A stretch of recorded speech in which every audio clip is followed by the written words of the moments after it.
one returning face in Will Addison, but a couple of new faces in Waisea and LaRue Rurts. Can you kind of just detail some of the impact they've made? I mean, Waisea has looked pretty electric already in just a few pre-season games. The impact both on and off the field those guys have had so far.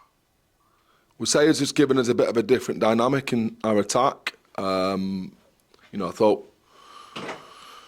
thought we used Manu really well, and there's no one like Manu, is there, on the gain line? Waisea's got that, playing one out as well. He's got the ability to outside break. Not that Manu hasn't, it's just that's his speciality, and with his offloading skills and getting his hands free. They're very similar in terms of their energy levels around the place, and both good leaders. It's going to take a while to fill the void of Manu, but he's certainly going a long way to doing that, which is what we hoped we'd get from the person, not just the player. LaRue is big enough to fill any void, any chasm. He's on good form. He lived in 5 different houses since he's come across, Airbnbs, and we finally got him settled in Knutsford. So that's part of his process, isn't it? He's been struggling with a few little niggles whilst he's been getting back to fitness. But I think, it's funny, innit? This is my experience from the bigger lads who have to shift and change their physiology to a new game plan and a different game style. It takes them longer to adjust than it would, say, your outside backs, like your Addies and your Waiseias who can just slot straight in and use gas as their weapon. Like, LaRue's got a bit of work to do to make sure he can meet the demands that our game requires, that the Premiership requires, which is a bit different to South African rugby. And Addy, he's a smart man than me. He seemingly, like Manu had, like a dolphin that comes out the sea onto the land and back to the sea, because he's had his injuries. He's got this wider perspective of the game. He plays like a top class player, thinks like a coach, and he's got some really kind of forward thinking ideas around skill development. So I'm definitely going to spend more time with him and exploring, not just what he's adding in terms of what he does on the field, but how we can improve the programme as well off it in the training field. Just one final one. Waisea has lined up at 13 and in the last few pre-season friendlies, and Rob has shifted in to 12. How much thought have you put into kind of, because obviously 13 was a fairly new position to Rob 12, 18 months ago. How much thought have you kind of had about him kind of semi-learning a new position, or is it fairly flexible, interchangeable, those 12, 13 positions where they can move around into you back Rob Dupree's game intelligence to be able to cope with that? Yeah, the latter. I mean, let's say if they do play together, their starting positions in defence and attack could be more tactical and strategic than just the number on the back. We'll use them for the best strengths in each area if they do play together. And we've been experimenting with them and Bedders and Addy. We've got, and Ricky Massey White, he's not out of the picture as well. So we experiment with them all in terms of those combinations over the pre-season. Cheers, Al. Thank you. Thank you, mate. Al, sorry to do this, but just on Johnny Hill, I don't know if you can confirm that. Just to clarify what you said, are you saying you can't pick Johnny until this is sorted? Is that because of the process, or is that a club imposed for the good of the players? We won't pick it. I'm saying I can't comment on it because of the process. Okay. Yeah. Last season, when everyone was available, you were as competitive as most. Is your strength in depth now enough to cover for those points when you don't have everyone available? It's better, because the lads that we blooded over Christmas now have more experience. The Toomey, Onisanas, the Ben Bambas, these guys are a year on. That's just to name a few. The Alex Wills, I can go on, the Nye Thomases. There's a lot of them we blooded in over Christmas last year when we were injury laden. That's part of it, Andrew. The other part is us as a high performance department managing their loading and game time better, so we don't push them into the red and incur as many injuries as we had. And for that, the season structure's better, as you've seen. We're not going to go 21 games back to back, so it's easy to manage with around 7 or 8 games as a maximum. Back-to-back games in the Premiership in Europe, so you can already see the download and booster weeks within there. But that, and then like I say, I've been working really hard with the high performance department, looking to where we can add more resources and get a world class kind of program up and running here. We think we're good, but like we want to step it up. That'll help us as well during the length of the season. As a man who loves his rugby, what are you most looking forward to about this season? Distance travelled, always seeing if the reflections that we had on the back of last season, the planning that we've done, the work that we've done comes to fruition. Like, I really want to see that, because then it's not time wasted, is it? It's time well spent. So there's that. There's always a surprise, isn't there, that crops up within the Premiership, like a team that you perhaps didn't see being contenders, like being up there. So that I'm quite interested as a fan, almost, around that, to see what the Premiership throws up, because it was dead exciting last year, wasn't it? It was really, it was brilliant and brutal, but I did love it because it ended pretty well for us. But I loved the kind of ride, so I'm looking forward to that ride again. Looking forward to that. See how I handle that. We've got this kind of I feel like we've got this burgeoning group of kind of very young internationals who aren't these junior players that we had. And I'm talking about Bevan Rodd, Aaron Reid, Tom Robert, Joe Carpenter, JL Dupree to a degree, because he's only got a few caps, Ben Bamber. All of these boys have got like a cap or two, and if we get it right with them, they're going to take off this year. They're going to be pushing our senior internationals and pulling up those junior players as well. So I'm excited to see how they go. That's the biggest challenge I have, but also the biggest reward, seeing them just go, become the players. Just on a wider thing, obviously new season, so we've got to have some law tweaks from World Rugby. Which do you think, if any, will actually have the most effect on the game? The offside kicking, the long and on kicking rule, where they've got to retreat to create the counter-attack space. That'll stop teams trying to trap other teams and leave players offside. Thought that was a big one. Crocodile roll's hard to spot, really hard to spot. But if the consequence is as high as it is, people will stop doing it. So that was being prevention, which would be good for the players' welfare. And just finally from me, Mark McCall made a point about the New England deal and the maximum of 30 games for a player in the season.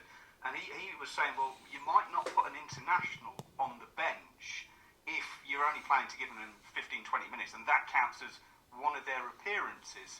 That could therefore affect your recruitment. So I'm just curious, at what stage did the DORs find out that this was potentially in the deal? Because obviously, if you've got 2 international hookers, that's going to change how you think about it. So that kind of would affect your recruitment. So did you find out about that in the sort of the last week, or is that something that you've known about for 6 months or so that was potentially coming in? I think it's kind of been in the whisperings, not in the whisperings, in the finer detail for a while. That's my understanding of it. It was taken from 35 down to 30, wasn't it? It was dropped to 35 down to 30. We, on assessment of how many games our players have played, they're all under that threshold anyway, so we didn't see it as being a major issue. We try and look after the players, as I've just mentioned, as well as we can. But looking at a Lions tour, right? Let's take Tom Curry, or a Ben Curry, or a George Ford. He plays 8 international games, doesn't he? The Six Nations plus the autumn internationals, plus maybe 5 in a Lions tour. Puts him at 13. That means he can only play 17 for us. We've got to be selective then. which games he plays at the start of this season if we want him to play all the finals. So we're in that process of sitting down with these players now and saying, look, we need to map out this and understand what it looks like for you. So it has increased, I guess, an awareness for player welfare, which I think is a good thing. But it does affect recruitment. You've got to get cover for them. Sorry, I know I just said that was the last one, but just to pick up what you're saying there about Lions tours, are you therefore already having conversations with Andy Farrell? No. About who's potentially No. in his No, I mean, no. That'd be presumptuous, wouldn't it? No, but you have to work. What I'm thinking is if you are limited to a guaranteed hard and fast, and you're saying, well, there's potentially 7 games, and he's going to reduce the amount of appearances you can have, don't you need to know that? Yeah, we'll probably know around Christmas time. I think realistically, in the case of some of these players who are able to play 30 games, and there's not many of them, like Maro, we told you, is one of them. They'll go over that threshold. But I think there will be rare, isolated cases, and then it'll be up to the club to actually look after him post that better in terms of recovery. That's my understanding of it. Thank you very much. I'll shut up now and let someone else go. You're right. I like your headset. Full gear. You see that? See his headset now? It's real big. Like it on the radio. Hey Alex, can I just ask you about Asher and his development? There's a lot of excitement about him this season. What are you kind of expecting from him? And have you settled on him being a tight head? Because I know he was a loose head for England under 20s. What's the kind of decision there? We're also very excited about Asher's development, really excited about it. He's come back, now he's looking a bit bigger, a bit thicker, and that's just his age. Like, we've not even tried to put kind of weight on him. It's just, he hasn't an ounce of fat on him either. So that we knew that would happen. We are in a position where we're a bit light on tight heads. As you know, Will Griff-John has gone down, as I've mentioned. So has Nick Schoonert. So that leaves us, we've got a few, but some quite young tight heads there. We're very fortunate to have Asher who can play and play well in that position. And as I've said in the past, the way he moves, he can do things that other tight heads can't do. I think there's quite a lot of loose heads out there who are as mobile as Asher, but very few tight heads. So if we're trying to make a special player here, then my encouragement to him would be to look to stay on the tight head. However, I'm not pigeonholing him. Thomas du Toit can play both sides at the highest level. And if you've got a player who's happy to do it and doesn't mind switching across, doesn't mess his head up too much, but it seemingly doesn't with him, then we'll encourage and coach him on both sides for his long-term kind of career path, but also for our own ends, obviously, as well. There's not many players that do it, not many props that do it now. So you've talked about that it doesn't mess with his head when you switch. What else do you kind of need to be able to do that, I guess? He's a rare athlete, this kid. He's a power athlete. He's fast twitch. You know, he used to play wing. That's why. So and that's what most kind of loose heads are. They're a bit more fast twitch. It's all about the speed of hitting it, getting underneath the tight head, so he can do that. Very few loose heads have the weight or the core strength to be able to anchor down the right-hand side of the scrum. He's got both. So, like, that's what I was really impressed about last year, was he wasn't getting out the blocks in the right that well because he was a bit tentative, and loose heads were hitting him, and he was just able to scrum like a foot off the ground and they couldn't get underneath him. And now, layering on top of that, we're getting him out the blocks and he's a bit more aggressive. And in doing that with his power, if a loose head's going to kick his arse out on him, which is what happens, he'll go straight through that hole and looks to start to dominating. I foresee him dominating on the right this season, where last year, on the right-hand side and the tight head, he was probably just surviving. I think he's going to start dominating on the right, through what I've seen him training. Gives you some indication of where we're looking to select him next week or this week. And just finally, on another young player in Ricky Massiwai. Yeah. What are your hopes for him this season in terms of the way he's tracking and developing as well? Yeah, breakthrough. We've had a chat, and I don't think he'll mind me talking about this. Like, he's got something a lot of other players don't have, with the lines he runs, but also with his impact on the gain line.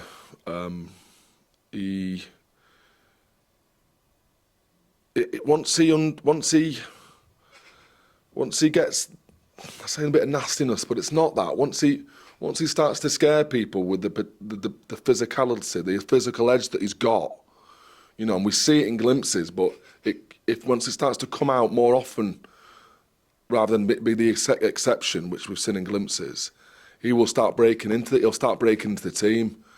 So we're looking to try and tap into that. He's a nice, quite quiet bloke, Ricky. Have you met him? This was one of his work-ons throughout the England ages. Like, can he pick his comms up? Can he be more assertive?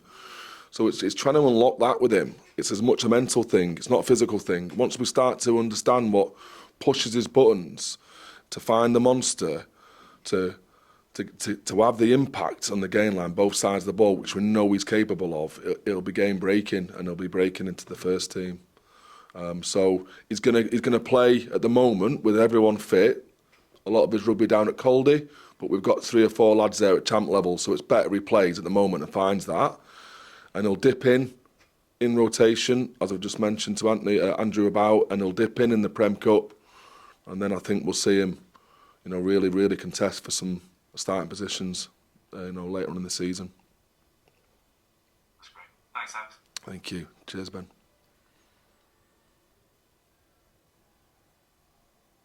We're good? Hi, sorry, it's Ali. I'm driving, so apologies. Couple of quick questions. Yep. Can you just expand a little bit on the character that you found in Waisea, Life Lebu? Yeah, I've heard he's quite a big character, loads of fun, lovely bloke. What can you tell us about him? Yeah, like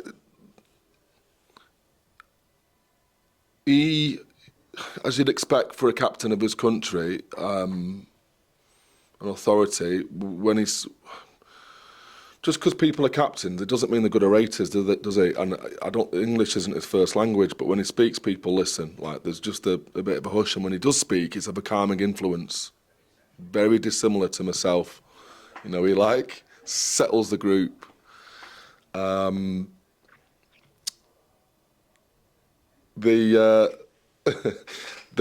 lads defer to him, you know, post sessions for us to finish the session off. I know a lot of people do claps or have a holler or do a 1, 2, 3. Right from the off, the lads like, "What have you got for us?" Waisea, and so they've already deferred to him in that instance there.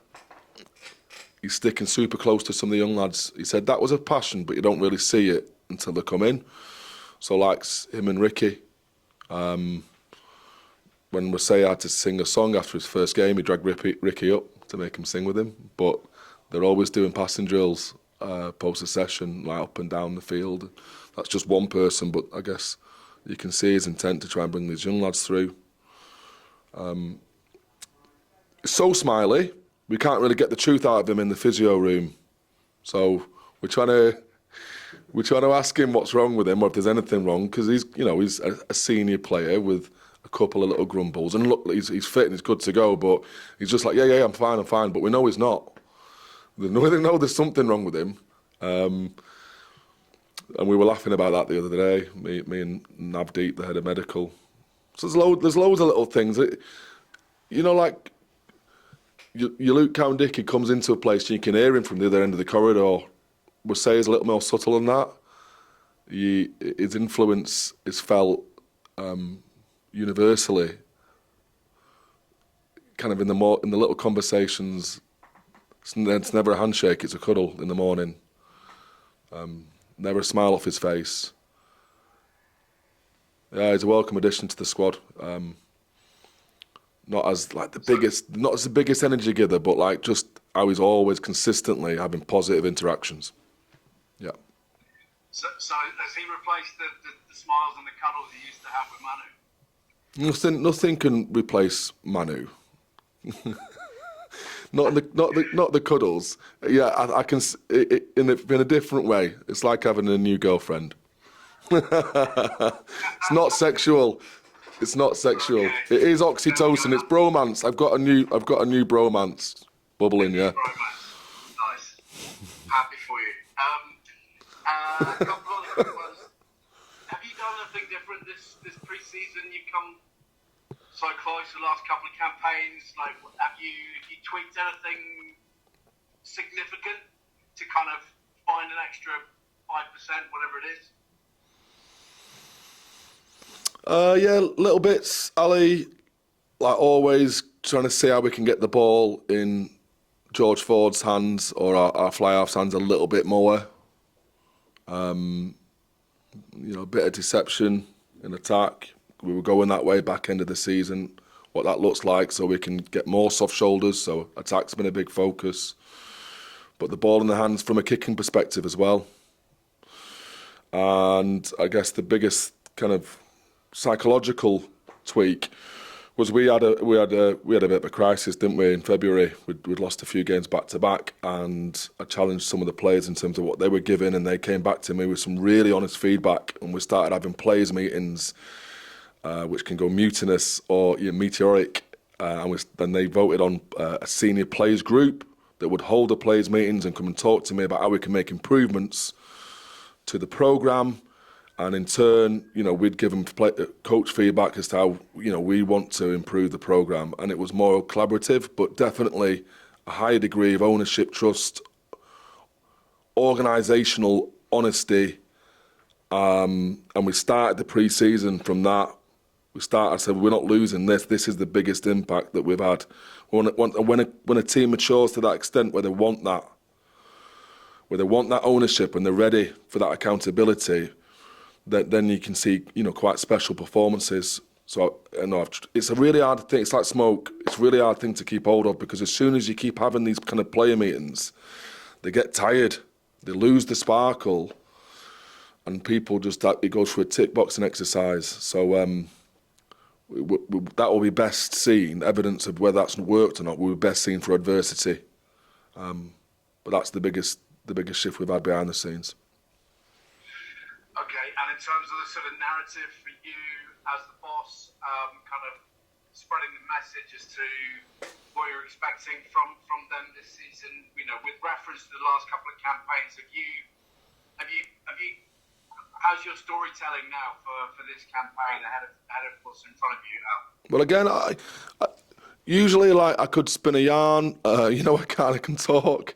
Even if I'm asking, then I try and paint a picture to frame maybe their feedback. This year, because of what I've just mentioned, it was all player-led. I actually revisited some of the conversation we had 3.5 years ago, because it's a different group. There's only the Duprees and the Currys who are part of this team. The team, I'm talking about the 23, that were there 3.5 years ago. The rest are different.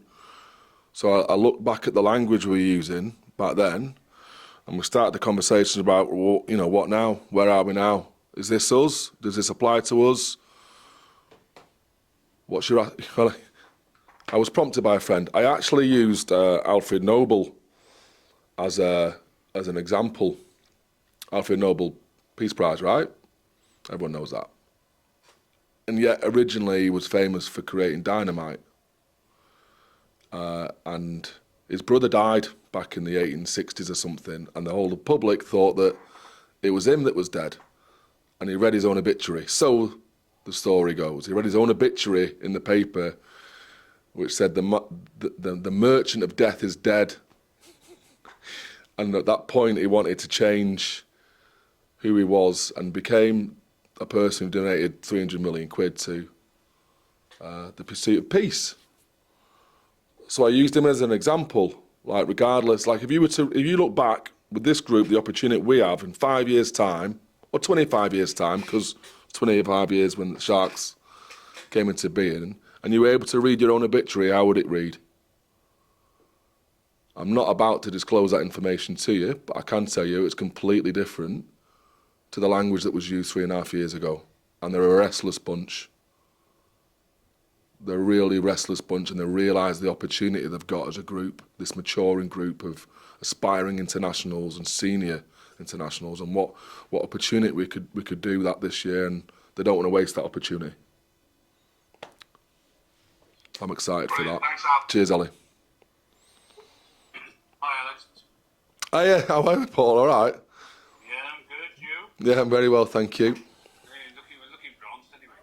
I'm a little bit shiny.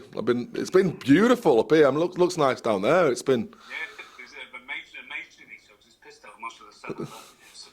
It's having a late break. Yeah, second summer, Indian summer. Yeah. Just if I can go back to this 30 matches, is it a season or a calendar year? 30 matches in. Don't know actually. I assumed it was just the season. Yeah. Because I mean, if it's the season, does the Lions come into it? We're assuming it does. Yeah, because it's a direct follow-on. So what happens if a bloke at the end of your season has played 28 or 29 games? Do they turn around to the Lions and say they can't? Well, they can't pick him, but only play him in 1 or 2 matches. Yeah. Will the Lions be constrained as you are? It's a really good question, Paul. It's a really good question. Yeah, I don't know how the protocol works from there. Like I say, I think there'll be rare individuals, circumstances where people will play over, and then they'll have to get managed retrospectively. Yeah, but I wouldn't have thought the Lions wouldn't have had a problem with that. But it's just one of those things where you need flexibility, isn't it? I mean, a rigid rule is not going to work. What can you do? Yeah. Premiership club, you could have 18 2 playoff games, could go all the way in Europe, and fixtures pile up. They play England international, then 30 is going to be reached quite easily. Yeah, it is. Yeah, that's what we were just talking about now. Yeah, working back from that. Interesting how that works. Now, looking at this season, the way you finished last season, Alex, I think after that Six Nations break, you and Bristol got 24 points, best of any team. You got a whole pile of tries as well. Is that how you intend to start the new season? The way you finished last one? I don't even think that'd be good enough, Paul. That was good, and that's certainly from where we start to build on the pre-season. That's where we want to take off on from the pre-season. But you can get a lot of growth throughout pre-season, a lot of development, and just by the, it's like 3 or 4 months, isn't it, of reflection time as well. So I think you've got to still be better than how you were back end of the season. It'll be a bit scratchy for the first few games, but the game would have moved on again. Yeah. And you looked at maybe the way you and Leicester played for that sort of first half. Is that sort of style now gone from the Premiership, Alex? I mean, bonus points cost you both. Cost you a home semi-final. Cost Leicester maybe a playoff place. Is the emphasis now on tries and getting bonus points?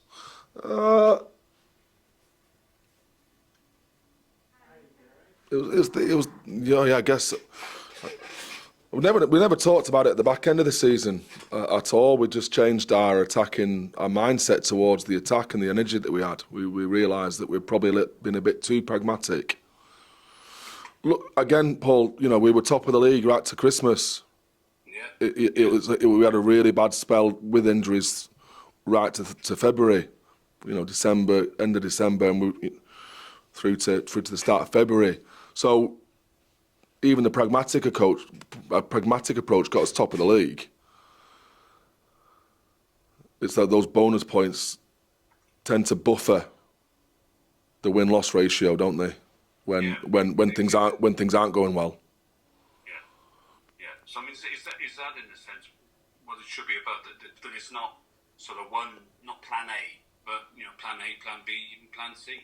You definitely got. Yeah, you definitely. Be adaptable, play to the conditions, play in according to the demands of the opposition. I mean, when you play someone like Harlequins, for example, do you go out there looking to take them on at their own game, or do you look to stop them? It's a good question. The Quins, I think they're undeniably the best team. I've been shown to be the best team on transition, and a lot of their game is geared around that, the competitive kicking game. Don Brandt and Evans being the best jacklers in the league last season gives them that turnover and transition ball. And that I guess that's inherent and part of their DNA. What they have done, what we've seen from these warm-up games, if you've watched them, is they've brought a layer into their decision-making, as I've said, like in between the tens, where they don't overplay, and that's where they look. That creates a good team into a really, really good team. Because not only can they beat you when you're a little bit sloppy, but they can prevent you, or they don't take those risks in and around where in the past they might have done and been punished for it. I haven't seen that kind of sloppy decision making. So I wouldn't try and beat Quins at their own game. And inherently, we've got our own DNA, which you spoke about. And you only have to go on an AI app on Google to find out what that is.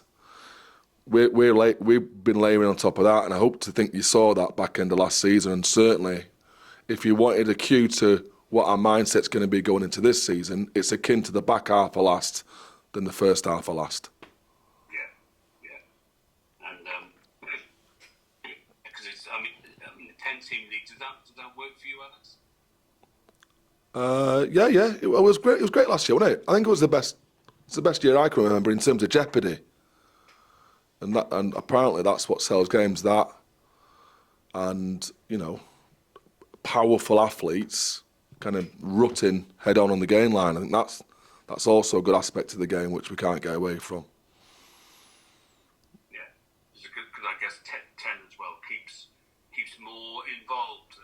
If you have 12, 13, can get to a stage in the season where not a lot to play for. But yeah, with just 10 and all sort of closely matched, or most closely matched. Yeah, so better standard rugby, less games, which we just talked about, which is really important. It means we get access to our best players, which should mean bigger crowds, which it has done for us. Like we've got the best opening day, first game crowd that we've had ever. For years, Paul. I think that's part of the structure, and then the 10-game league that's led into that as well.